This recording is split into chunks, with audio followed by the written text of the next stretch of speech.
7 mata itu ada di Wahyu pasal yang ke-6. Nanti ayat yang pertama sampai yang ke-8. Tapi sebelumnya saudara, kita harus tahu dulu bahwa ini yang disebut dengan peta akhir zaman. Nah, cara paling mudah untuk membaca kitab Wahyu itu adalah dengan saudara lihat panduan ini. Jadi kalau saudara udah punya panduan pasal-pasal ini, sorry, dengan sudah punya panduan pasal-pasal ini, saudara ngerti, oke, Wahyu pasal 6 itu bicaranya di mana, Wahyu pasal 20 itu bicaranya di mana. Begitu ya, Bapak Ibu ya. Nah, jadi kalau kita berbicara mengenai akhir zaman, saudara perhatikan baik-baik, akhir zaman itu dimulai dengan satu peristiwa namanya pengangkatan. Di sini orang Kristen, saudara, akan mengalami pengangkatan. Siapa yang diangkat, nanti kita akan bahas di waktu yang berbeda. Kalau nggak salah di beberapa waktu yang lalu saya juga udah bahas. Siapa yang diangkat? Yang diangkat adalah mereka yang memang hidupnya hidup dalam kebenaran. Sedangkan kalau sampai saudara tidak diangkat, siapa yang tidak diangkat? Yang tidak diangkat itu adalah orang non-Kristen dan orang Kristen yang hidupnya setengah-setengah. Orang Kristen yang hidupnya itu ya Kristen KTP itu akan tertinggal. Dan saudara kalau sampai ketinggalan di sini, maka itu akan mengalami penyiksaan 3,5 tahun kali 2. Maka dikatakan 3,5 itu kali 2 masa. Artinya akan ada 7 tahun masa penyiksaan. Tapi saudara nggak usah takut. Karena kalau kita hidupnya benar dalam Yesus, ya, maka kita mengalami pengangkatan di sini, saudara. Nanti di akhir masa 7 tahun penyiksaan, itu ada masa persiapan di mana nanti iblis dikalahkan, antikris dibuang ke neraka. Antikris itu baru muncul menyatakan dirinya di sini. Saya ulang, antikris menyatakan dirinya di sini. Di sini ya. Tapi bukan berarti pengikut antikris itu belum ada. Sudah ada, tapi dia sembunyi-sembunyi. Dan hari ini saya akan jelaskan, saudara. Oke, jadi begitu akhir masa 7 tahun, akan ada masa persiapan di mana iblis dikalahkan, antikris dibuang ke neraka. Ya, begitu antikris dibuang ke neraka, saudara, nanti kita yang sudah diangkat di akhir masa 7 tahun itu, kita akan kembali lagi ke bumi. Kita akan kembali lagi ke bumi untuk 1.000 tahun kerajaan damai di mana kita akan memerintah bersama Tuhan.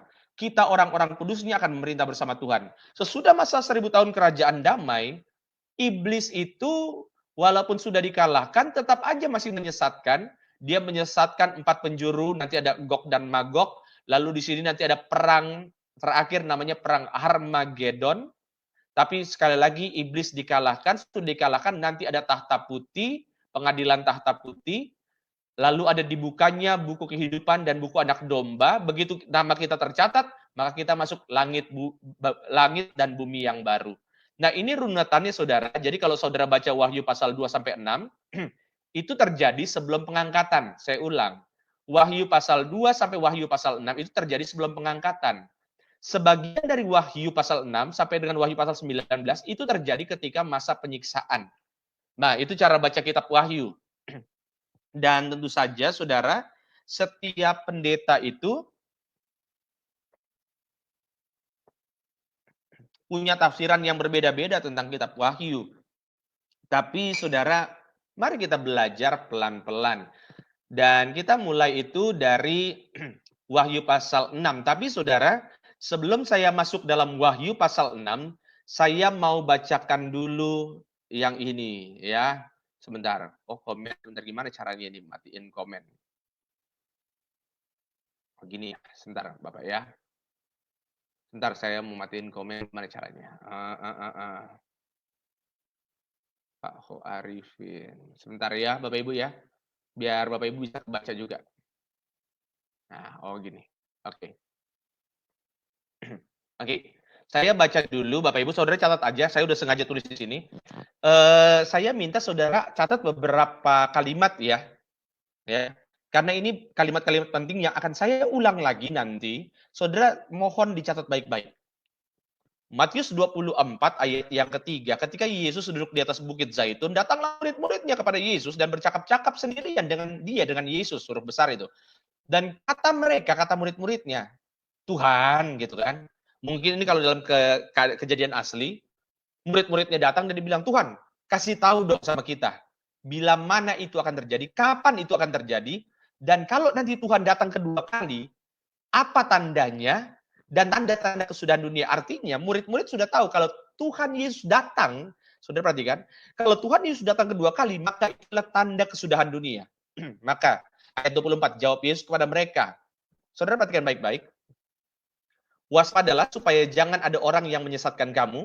Ayat yang kelima. Sebab banyak orang akan datang dengan memakai namaku dan berkata akulah Mesias, dan mereka akan menyesatkan banyak orang. Saudara boleh catat kalimat yang pertama adalah akan ada penyesatan.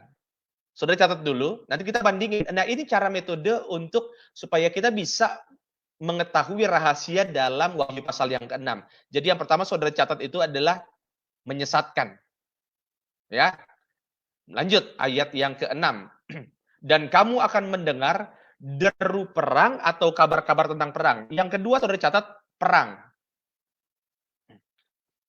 Namun berawas-awaslah, jangan kamu gelisah, sebab semuanya itu harus terjadi, tetapi itu belum kesudahannya. Saudara perhatikan, itu belum kesudahannya. Sebab bangsa akan bangkit melawan bangsa, dan kerajaan melawan kerajaan, akan ada kelaparan dan gempa bumi. Saudara catat yang ketiga, kelaparan dan gempa bumi. Di berbagai tempat, ya kan? Akan tetapi, saudara perhatikan, akan tetapi semuanya itu barulah permulaan penderitaan menjelang zaman baru. Jadi saudara perhatikan baik-baik, kalau ini semua sudah terjadi, barulah zaman baru dimulai. Yang tangkap, anggukan dulu kepalanya. Saya ulang. Kalau semuanya ini sudah terjadi, apa itu? Penyesatan, perang, dan kelaparan sudah terjadi, barulah zaman baru dimulai. Apa yang dimaksud zaman baru? Zaman baru itu ini, saudara. Ya. Kalau ini semuanya sudah terjadi, yang tadi semua sudah terjadi, barulah zaman baru dimulai. Nangkep. Jadi kalau ini semua sudah terjadi, penyesatan, kelaparan, dan juga deru perang sudah terjadi, barulah zaman baru dimulai. Oke. Oke, saya coba pelan-pelan saudara ya. Nah, sekarang kita mau lihat materai yang pertama. Jadi saudara ingat, catat 3 kalimat tadi. Itulah cara kita menafsirkan Wahyu pasal yang ke-6. Jadi cara paling mudah untuk menafsirkan perkataan dari Wahyu pasal yang ke-6 adalah lihat apa yang diucapkan oleh Tuhan Yesus. Oke. Nah, sekarang saudaraku yang terkasih dalam Tuhan, saya akan sampaikan data-datanya. Wahyu pasal 6 ayat yang pertama. Saudara begini. Ini kan Wahyu itu ditulis oleh Yohanes ketika dia di Pulau Patmos. Dan Yohanes itu dapat penglihatan bukan dalam bentuk mimpi loh saudara, bukan. Ya, karena kalau dia dalam bentuknya mimpi, maka biasanya tulisannya itu tidak detail. Ya saudara-saudara, kalau misalnya mimpi kan tidak mungkin paginya masih ingat, betul ya? Saya yakin saudara begitu habis mimpi tadi malam, begitu pagi. Saya yakin kalau misalnya malam-malam mimpi saudara lagi jalan-jalan bersama anak, saudara besok bangun pagi pasti lupa mimpinya anaknya pakai baju apa, pasti lupa, betul kan? Jadi Wahyu pasal yang ke-6 ini Tuhan kasih penglihatan kepada Yohanes itu bukan dalam bentuk mimpi. Kenapa? Karena saudara perhatikan dari pasal 1 sampai pasal 20 itu kalimatnya penjelasan detail. Jadi Yohanes itu dapat penglihatan, saudara, itu benar-benar dia dikasih lihat seperti bioskop. Dan Wahyu pasal yang ke-6 Tuhan jabarkan. Saudara perhatikan baik-baik Wahyu pasal yang ke-6. Ini adalah materai yang pertama. Saudara siap ya untuk belajar? Sekali lagi Bapak Ibu, ini panjang nih sesi ini ya. Maka aku melihat anak domba. Saudara, anak domba itu tidak usah ditafsir lagi karena anak domba itu sudah pasti Yesus. Saya ganti aja kalimatnya biar saudara lebih gampang mengerti.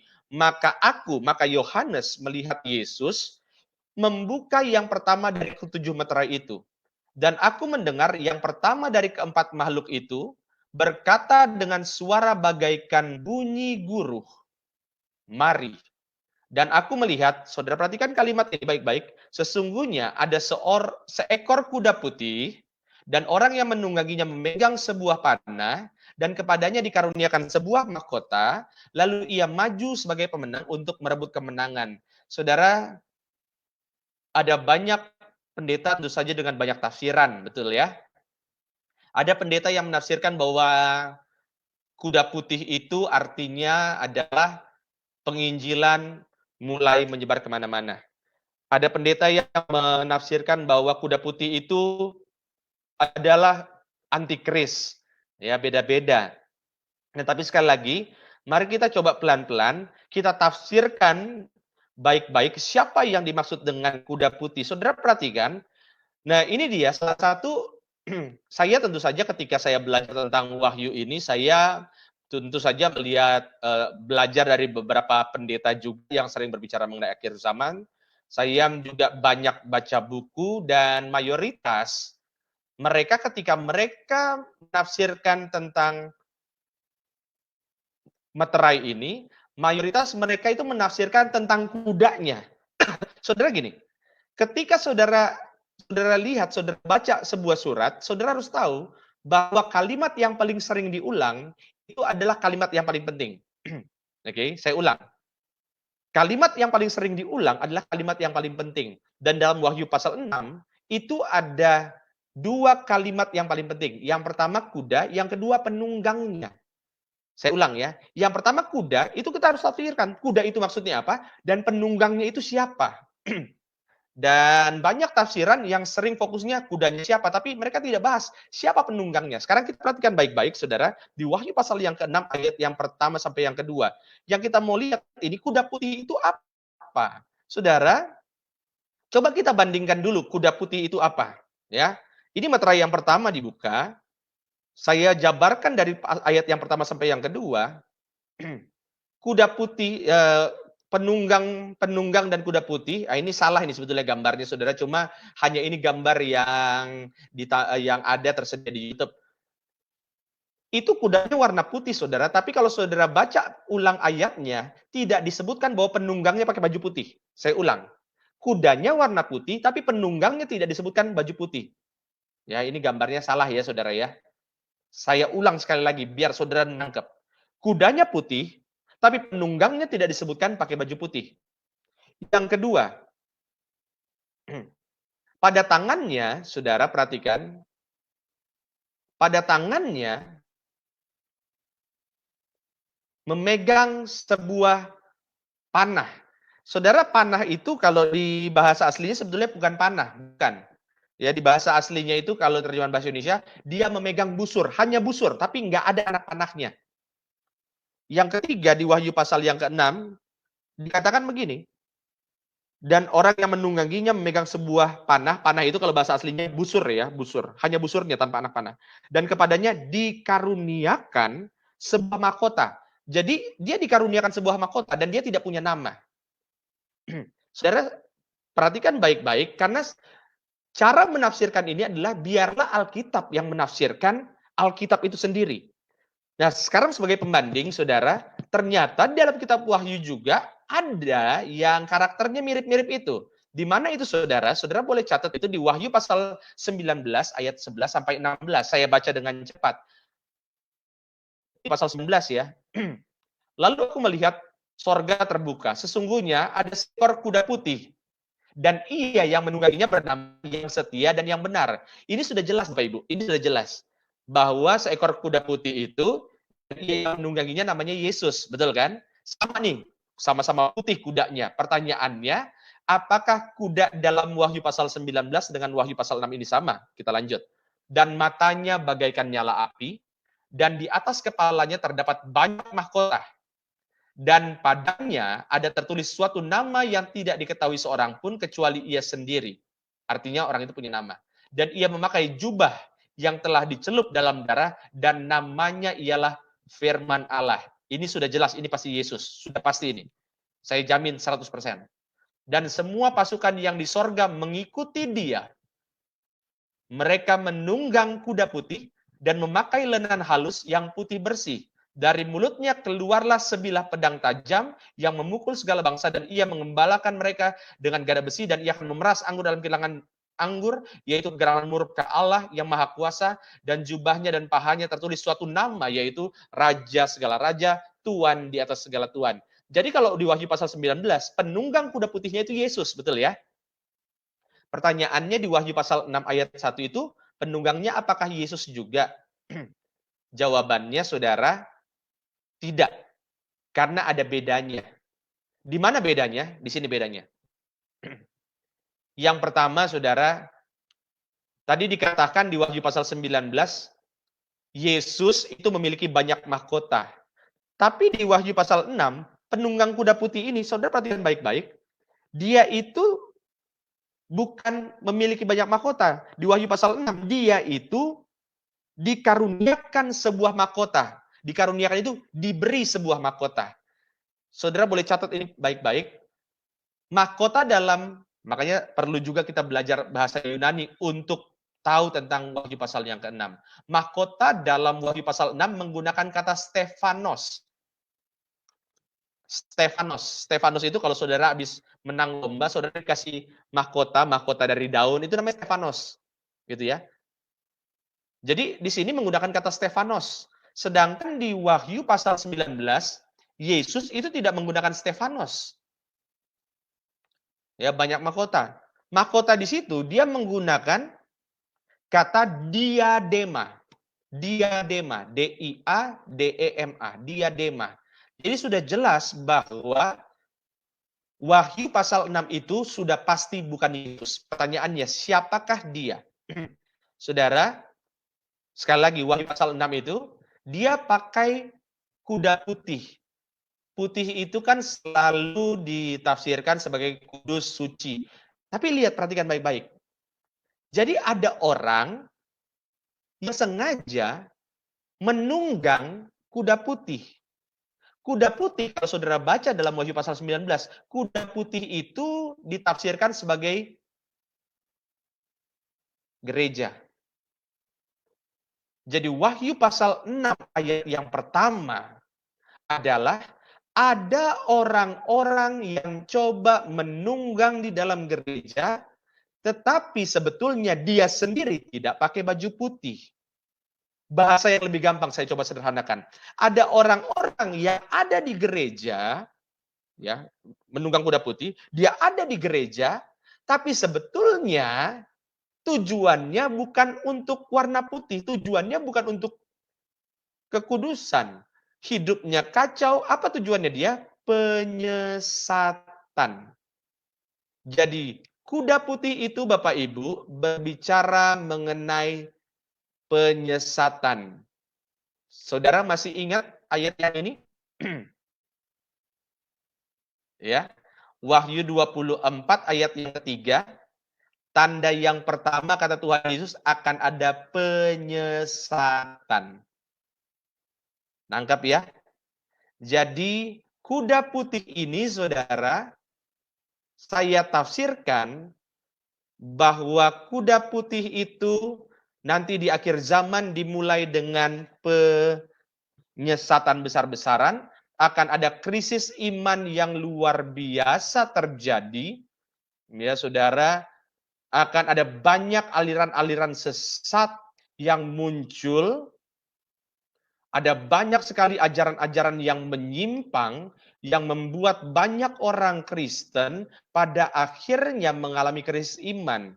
Dan saya catat ada beberapa, saudara, aliran-aliran sesat yang ada dalam gereja. Yang pertama itu kalau saudara lihat, ya sudah jelas Saksi Yehova. Tahun 1870 dia muncul. Gereja setan itu resmi di Amerika tahun 1966. Gereja Mormon itu 1830, mohon maaf. Ya. Ya ini pemimpin gereja setan, saudara. Di Amerika itu gereja setan sudah resmi. Dan saudara, tadinya saya berpikir bahwa penyesat-penyesat inilah yang merupakan musuh daripada iman Kristen. Tapi saudara, saya sudah berdoa ini sudah ya khususnya selama masa work from home ini, saya berdoa lebih intens supaya Tuhan bukakan. Dan Tuhan bukakan ternyata saudara, bukan hanya ini sebetulnya yang menjadi penggerus daripada iman Kristen, tapi ternyata saudara, kenapa? Bukan itu, bukan hanya aliran-aliran sesat. Saudara perhatikan sini baik-baik. Saya sengaja tampilkan ini, saudara. bahwa di seluruh dunia ini agama orang di seluruh dunia. Ya, Saudara ya. Saudara, sebentar. Sebelum saya lanjut, saya mau lihat dulu komentar untuk memastikan saudara masih ikut atau enggak. Saudara yang masih mengikuti sesi ini, coba kasih, saya nggak bisa lihat tanda like saudara gitu ya. Coba saudara kasih komentar dulu. Apa ketik komentar apa huruf Y aja, huruf Y ya, untuk memastikan saudara masih nangkep. Ya, karena saya mau pelan-pelan ini. Saudara masih nangkep atau enggak? Karena yang paling saya takutkan adalah begitu saya khotbah tentang akhir zaman, tiba-tiba saudara sudah nggak dengerin lagi karena saudara sudah mengalami pengangkatan. Iya kan lebih berbahaya saudara. Jemaatnya diangkat, saya pendetanya nggak diangkat. Iya, iya saudara. Berarti masih ada semua Pak. Bu Siska Andreas, Ibu Elizabeth, Ibu Reni. Wah ini Makassar nih. Ya Jakarta, Bekasi masih aman. Ibu Esther, ya, Ibu Maria, Cikarang, Ibu Suci. Ya, oke, masih nanggep ya semua ya. Terima kasih. Saya mau cek responnya. Puji Tuhan. Iya. Oke. Kalau begitu, wah ini mantap, mantap. Puji Tuhan. Sekarang saya lanjut ya Bapak Ibu ya. Ibu Rika, mana lagi ya? Ibu Nita. Nah, saya lanjut Bapak Ibu. Saudara perhatikan bahwa ini adalah populasi dari agama seluruh dunia. Di seluruh dunia, kekristenan itu masih nomor satu. Ya, kekristenan itu masih nomor satu. Tentu saja yang disebut dengan Christianity ini adalah campuran antara orang-orang Protestan, Karismatik, Katolik, juga Kristen Ortodok. Jadi jumlahnya itu adalah 33%. Agama terbesar kedua di dunia ini adalah Islam, 21%. Yang ketiga, saudara, ternyata agama terbesar, bukan agama, tapi paham terbesar orang dunia adalah ini nih, tidak beragama. Jadi 16% orang dunia ini memilih untuk tidak beragama, 16% orang dunia ini memilih untuk jadi ateis. Begitu ya. Agama terbesar nomor 4 dunia itu adalah Hindu. Hindu, saudara. Ya, kemudian 6% itu adalah agama suku. Agama suku itu banyak ya, entah itu Afrika, di tanah Batak juga seingat saya masih ada Parmalim, ya di Jawa masih ada Kejawen gitu ya, yang benar-benar Kejawen, ya di Sulawesi ada Witan. Itu agama-agama. 6% itu adalah kepercayaan tradisi orang Chinese. Ya, ini termasuk Konghucu, termasuk Taoisme dan lain-lain. 6% itu adalah Buddha. 0,3% itu adalah Sikh. Sikh itu adalah agama di India, ya, yang biasanya orang laki-lakinya pakai turban. Turban, ya yang besar itu. Nah, itu Sikh. Sedangkan Yahudi sendiri itu hanya 0,22%. Jadi saudara, kalau saudara perhatikan, bahwa di dunia ini ada kepercayaan besar yang terus bertumbuh. Yang pertama Islam. Islam itu secara persentase saudara, itu semakin lama semakin bertumbuh. Tapi pertumbuhan jumlah penduduk daripada agama Islam itu paling tinggi adalah karena faktor kelahiran. Gitu ya. Saya ulang. Jadi biasanya kayak di Inggris itu jumlah kenaikan angka penduduk Islam itu mayoritas karena jumlah kelahiran, gitu kan. Sedangkan yang non religius rata-rata ini saudara itu makin tahun makin banyak orang yang tidak beragama. Saudara baca di sini, negara paling beragama yang menganggap agama penting itu di dunia, ini survei tahun 2019. 2014. Ya, ini 2014. Yang paling religius itu Thailand, Armenia, Bangladesh, Georgia, Maroko, Fiji, South Africa, Algeria, Kenya, dan Makedonia. Di antara 10 negara paling religius itu, saudara, hanya 3 negara yang mayoritas Kristen. Armenia, itu di Eropa. Georgia, itu di Eropa juga. Georgia itu pecahan Soviet dulu. lalu Makedonia itu pecahannya Yugoslavia dulu. Tapi negara-negara di sini yang least religious, artinya negara yang menganggap mereka yang percaya bahwa mereka itu agama. Ternyata China hanya 7% penduduknya mengaku bahwa mereka punya agama. Di China itu hanya 7%. Dari taruhlah 1,5 miliar penduduk mereka, maka 7%-nya kan berarti kurang lebih ya sekitar 120 juta. Hanya 120 juta yang mengaku beragama, sisanya mengaku tidak beragama. Jepang itu yang beragama cuma 13%. Tapi saudara lihat negara-negara berikutnya. Swedia itu jelas-jelas benderanya itu aja salib. Tapi ternyata yang mengaku beragama cuma 19%. 80% orang Swedia itu mengaku tidak beragama. Ya, bukan mengaku tidak beragama, tapi mereka mungkin punya agama, tapi ya tidak menganggap serius lah. Ceko, Belanda, Hong Kong, UK, bahkan Israel. Saudara perhatikan, Israel itu mereka yang menganggap agama itu penting hanya 30% loh. Israel. Vietnam, ya jelas karena Vietnam negara komunis. Jerman yang adalah negara yang awalnya dulu dalam reformasi gereja, Martin Luther, hanya 34% yang mengaku bahwa mereka serius beragama. Sisanya ya sudahlah, Kristen KTP. Nah ini jadi kendala saudara bahwa nanti di akhir zaman, penyesatan itu nanti bentuknya bukan lagi ajaran sesat seperti Saksi Yehova, saya percaya itu. Saya percaya. Di akhir zaman penyesatan bentuknya adalah iblis mulai ganti strategi dengan menyebarkan pesan bahwa nggak ada lagi Tuhan, agama itu nggak ada sorga, nggak ada neraka. Itu, ya saudara, saya ambil contoh paling gampang. Ini saya crop, saudara boleh catat itu, saudara boleh lihat itu tanggalnya, itu 30 Maret, berarti baru ya. Ini orang Indonesia yang ngomong, dia tulis begini. Sorry, mohon maaf. Keselak saya, Bapak Ibu. Ada orang Indonesia. Dan ini saya ambil di Twitter. Ini yang like, ini ribuan, saudara. Yang like, ribuan. Dia tulis begini. Hal positif terkait pandemi COVID-19 adalah polusi berkurang drastis. Bagus.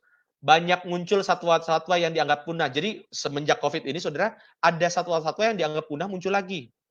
Orang rajin jaga kebersihan. Bagus. Solidaritas kemanusiaan makin kuat. Orang mulai saling membantu. Bagus. Nomor 5, perhatikan baik-baik. Science beats religion. Ilmu pengetahuan mengalahkan agama.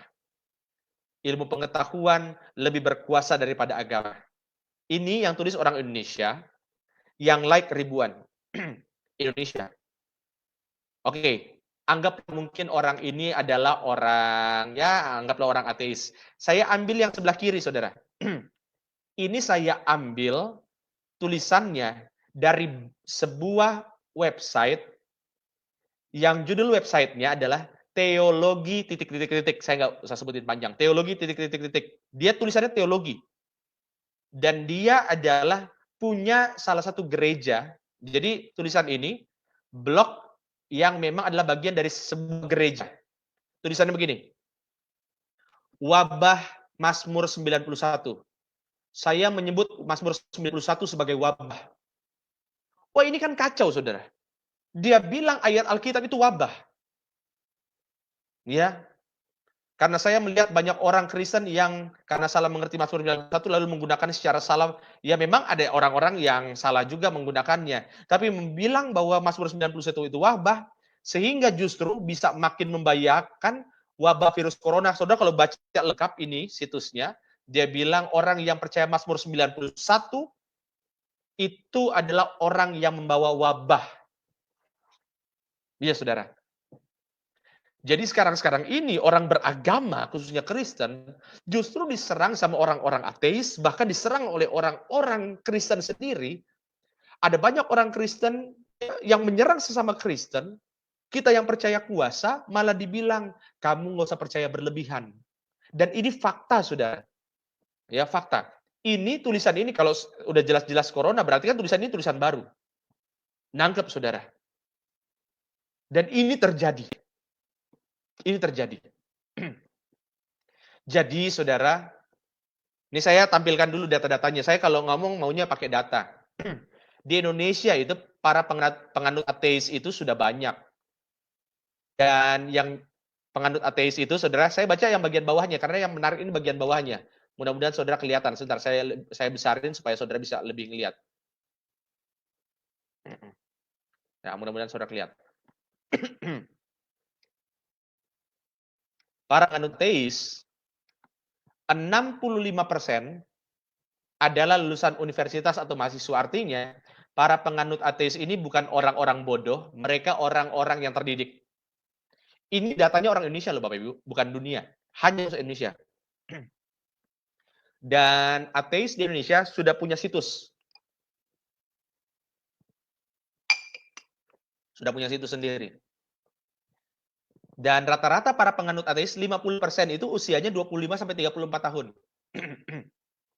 Maka saya bilang, penyesatan di akhir zaman terjadi bukan lagi ngomongin, ya memang itu juga berbahaya, saksi Yehova berbahaya, Mormon berbahaya, tapi sebetulnya penyesat terbesar di akhir zaman itu bukan lagi aliran sesat saja, saudara, tapi juga paham ateisme. Saya pernah, saudara, saudara mungkin tahu bahwa saya juga masih mengajar. Saya ini bukan mengajar teologi, saudara. Saya itu mengajar manajemen di beberapa perusahaan. Bahkan ada satu perusahaan yang jelas-jelas, ya, saya ketemu pesertanya itu, saudara, di satu perusahaan, itu 30% itu ateis.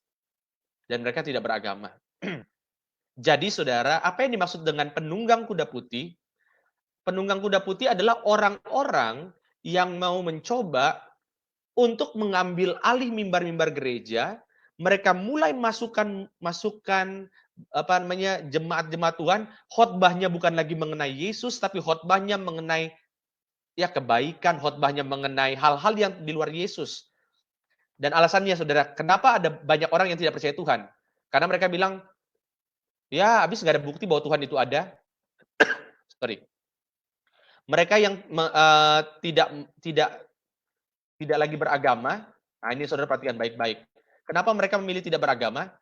Karena mereka bilang begini, orang yang beragama, bahasa gampangnya, orang yang beragama itu lebih sering berantemnya daripada damainya. Makanya saya bilang, saudara, saya itu bukan kecewa lah ya, tapi saya itu sangat menyayangkan kalau ada banyak pendeta berdebat di sosial media, itu sangat disayangkan, saudara. Karena ya memang ada waktunya di mana para teolog itu berdebat. Para pendeta itu berdebat boleh nggak? Boleh, tapi jangan di sosial media. Datanglah ke forum-forum akademis, datanglah ke kampus, berdebat di situ secara akademis, bukan disiarkan di sosial media. Sehingga pada akhirnya yang terjadi adalah banyak orang yang lihat, para pendetanya aja pemuka agamanya berdebat. Dia yang mimpin agama berdebat. Mendingan kita nggak beragama sekalian. Itu saudara. Yang ketiga, ini penting saudara. Karena para pengajar, khususnya kita, banyak pengajar itu ternyata cuma jago ngomong, tapi tidak mempraktekkan apa yang diajarkan. Dan ini survei loh Bapak Ibu. Yang keempat, apa alasan orang memilih tidak mau beragama?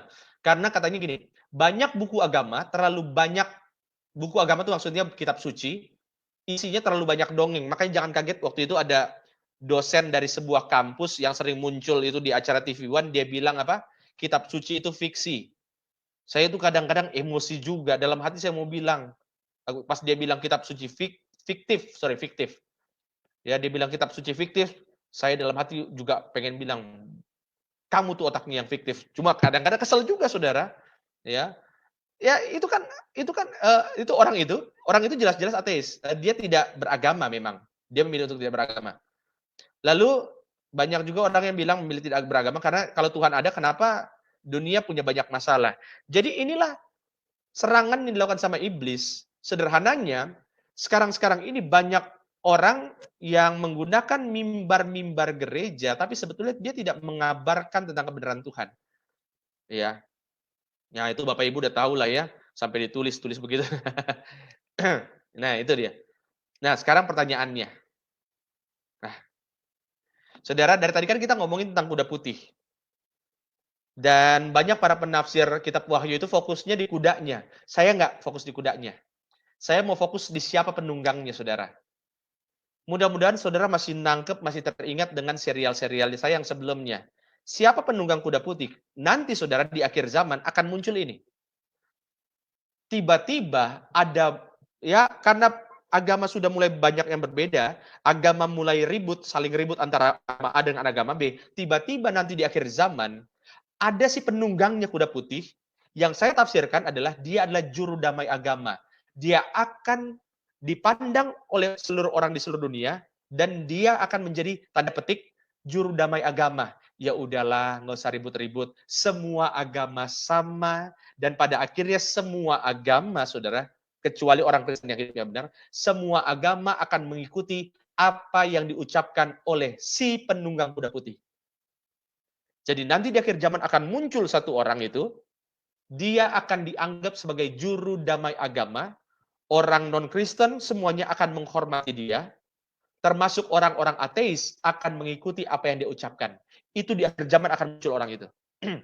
Saudara catat baik-baik ini, jadi penunggang kuda putih itu adalah juru damai agama. Nanti di akhir sesi saudara akan dapat kesimpulannya siapa itu. Oke, jadi yang pertama juru damai agama. Kita masuk ke dalam kuda yang kedua. Saudara, gini, ini sudah mau 1 jam, saya baru bahas satu kuda. Ya, hari ini saudara, saya itu kalau tadi rencananya cuma mau bahas 4 kuda. Kalau bahas 4 kuda itu bisa panjang. Ya, jadi nanti kalau misalnya waktunya saudara anggap terlalu lama, kita lanjut minggu depan gitu ya. Tapi sebelumnya saya mau baca dulu komentar Bapak Ibu. Shalom dari Paris Tangerang. Oh, Paris itu apa ya? Paris. Pak Ardianto. Paris itu apa, Pak? Saya ya, Paris. Oh, ada Poris kali ya, Poris Tangerang ya. Poin ketiga itu fakta, Bu Presilia Rompis. Nah, sebentar, apa itu poin ketiga? Poin ketiga ini mungkin ya. Para pengajar tidak mempraktikkan apa yang diajarkan. Itu ya maksudnya Bu Presilia. Jadi gini loh Bapak Ibu. Makanya saya selalu bilang, Bapak Ibu, kalau ikut pengajar satu orang, saudara jangan hanya ikut pengajarannya, tapi saudara juga teliti hidupnya benar nggak. Karena tidak mungkin saudara berkat dari Tuhan keluar dari saluran yang buruk. Itu penting. Ya. Jangan saudara suka hanya pesannya, tapi saudara lihat juga orangnya benar nggak. Dia di mimbar dengan turun dari mimbar, benar sama nggak kelakuannya. Karena ini bahaya loh saudara, gitu ya. Itu Ibu Marpaung sampai sebutin namanya lah gitu ya. Nama orang yang sebut katanya kitab suci itu fiktif. Ya, ya, itu Bu Relisma juga. Ya, Bu Luciana juga sebutkan. Iya, itu orang itu saudara, dia memang ateis. Dia bilang, ya benar sekali karena saya dari keluarga non-Kristen dan mereka banyak bertanya tentang banyak pendeta. Ya itu Bu Aquila Sawina. Sangat disayangkan banyak pendeta kok berdebat di sosial media. Saya jujur Bapak Ibu, saya ada nggak tahu kenapa ada beberapa pendeta yang ajakin saya berdebat. Saya nggak tahu, padahal saya nggak percaya gara-gara gitu loh. Mereka ajakin saya berdebat, saya bilang, boleh Pak. Lalu dia bilang begini, mau nggak kita berdebat dan disiarkan?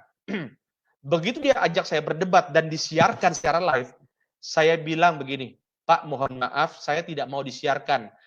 Ini pendeta yang ngomong, pendeta dari gereja lain, dia bilang begini, Anda pengecut. Lalu saya bilang begini Bapak Ibu, ini jujur. Oh saya pengecut, tidak apa-apa. Kalau memang kemenangan debat itu benar-benar bisa memuaskan Anda, maka biarlah hari ini saya mengakui bahwa saya kalah debat. Karena saya nggak mau, saudara, perdebatan antara teolog itu disiarkan, lalu membuat banyak orang menganggap bahwa pendeta cuma bisa berantem. Saya nggak mau itu. Mendingan saya dibilang pengecut, itu nggak apa-apa. Asal jangan jadi batu sandungan. Ya, Ibu Erika, penunggang kuda itu, penunggang kuda itu adalah penyesat, tapi nanti saudara, semua orang akan menganggap dia itu juru damai agama. Gitu ya. Banyak Pak hamba Tuhan hanya cari kelemahan. Ya kita jangan seperti itulah. Ya. Saya nggak mau, makanya saya mau pendeta khotbah apapun, saya nggak mau kritik. Karena Alkitab juga bilang jangan mengusik orang yang diurapi Tuhan. Saya nggak mau itu. Saya nggak mau mengusik orang yang durapi Tuhan. Tapi Pak, dia salah. Itu urusan dia sama Tuhan. Gitu ya, Bapak Ibu yang terkasih dalam Tuhan.